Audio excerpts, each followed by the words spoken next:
It's about 4 p.m. On Friday, May 9th. Nosferatu, Trump advisor Stephen Miller, making some remarks earlier today, said that the Constitution is clear, citing the clause in the Constitution allowing for the suspension of habeas corpus during times of invasion. So it's an option we're looking at, suspending habeas corpus. But a lot depends on whether the courts will do the right thing or not.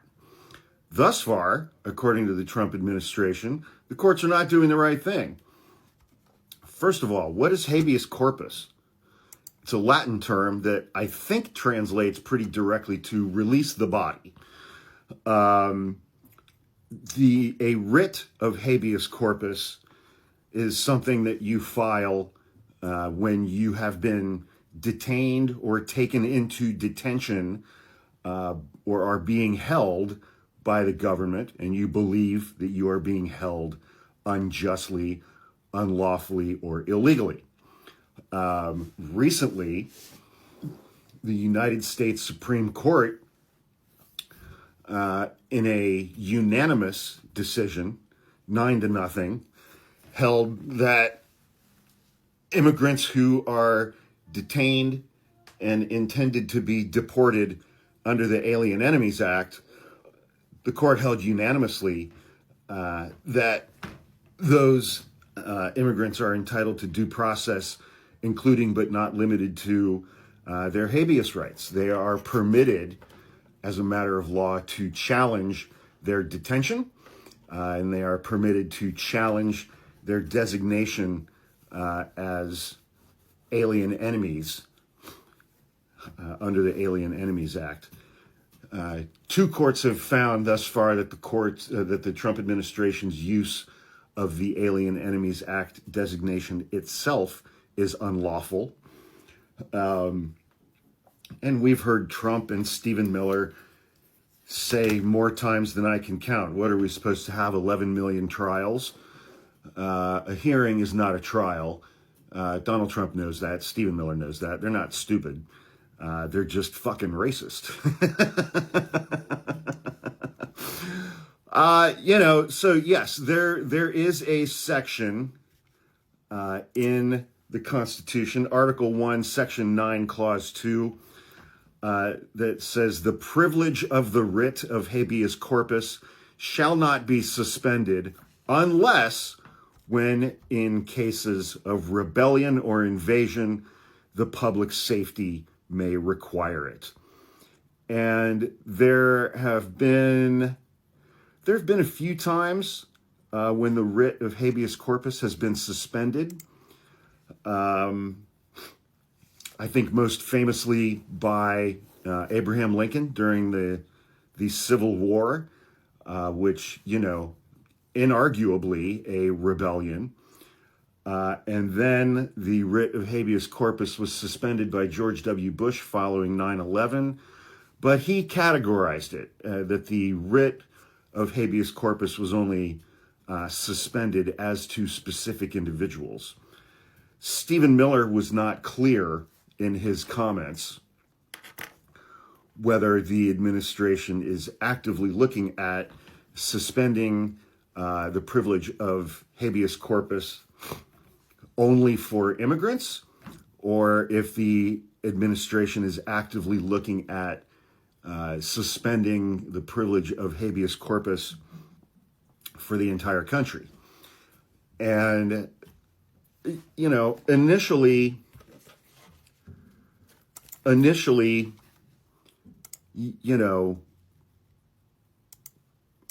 I guess my reaction to this came in stages. My first response was, this fucker again? Jesus Christ, man.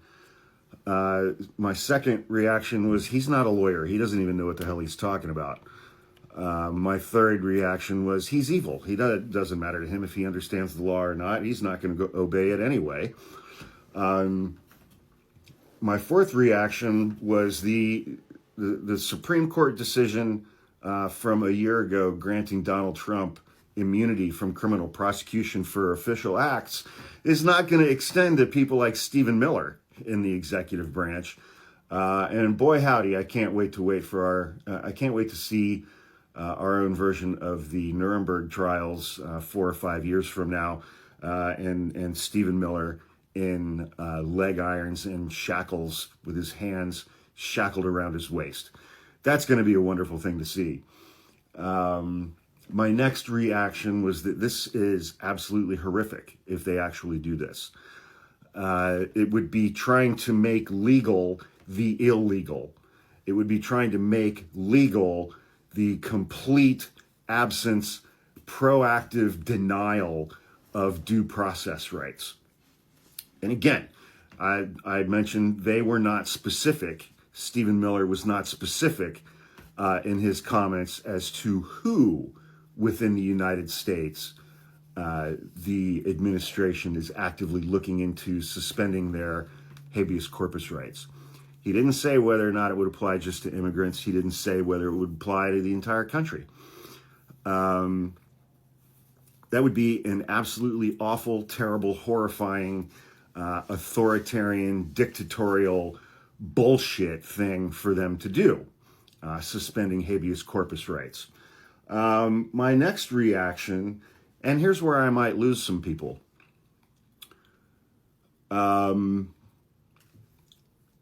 My next reaction, let me give you some backstory.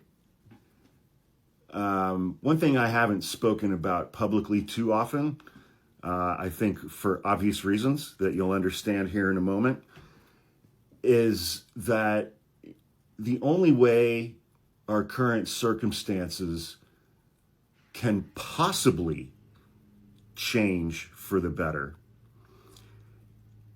is if these weekly massive protests that we're seeing are not just populated almost exclusively by white people, but if they're populated almost exclusively by white people who voted for Donald Trump. How would that happen? That would happen by the pain of Donald Trump's decisions being visited upon them specifically in a way which becomes intolerable to them. And so my last kind of reaction to Stephen Miller saying we are actively looking at suspending habeas corpus, my last reaction was good. We need to see large numbers of white people being rounded up and arrested and detained without habeas corpus rights.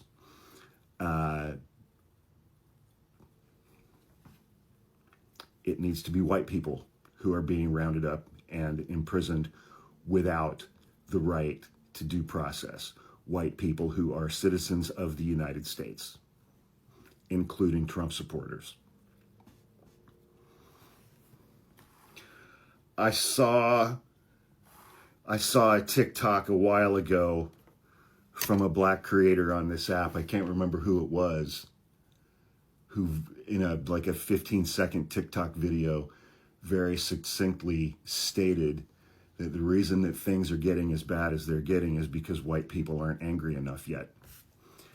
And that comment hit me like a truck. And I think that comment is accurate. And I don't think any of our current circumstances are going to change for the better until the victims of Donald Trump's authoritarianism and shit like suspending habeas corpus are huge numbers of white people on both sides.